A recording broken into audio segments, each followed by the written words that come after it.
पूरी दुनिया में कोहराम मचाने वाली कोरोना महामारी अभी भी हमारा पीछा नहीं छोड़ रही।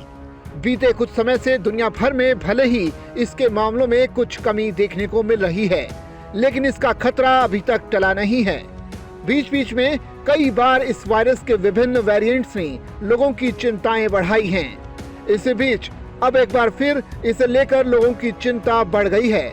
दरअसल चीन, जहां से इस महामारी की शुरुआत हुई थी, वहां अब कोरोना के नए सब वेरिएंट JN.1 के मामले आए हैं।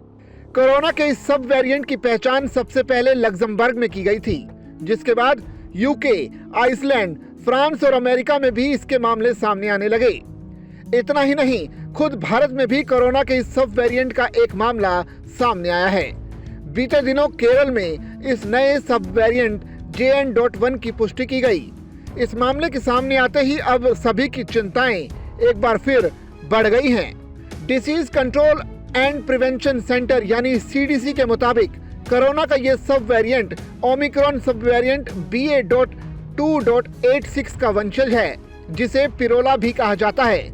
वैज्ञानिकों की माने तो JN.1 और BA.2.86 के बीच केवल एक ही बदलाव है, और वो है स्पाइक प्रोटीन में बदलाव।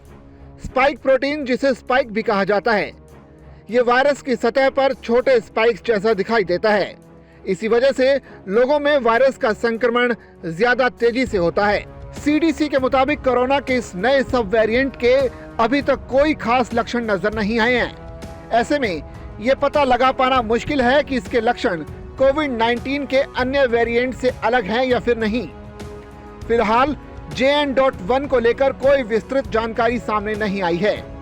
CDC की माने तो इस वेरिएंट के बढ़ते मामलों को देख ये कहा जा सकता है कि या तो ये ज्यादा संक्रामक है या फिर ये हमारे इम्यून सिस्टम से आसानी से बच सकता है।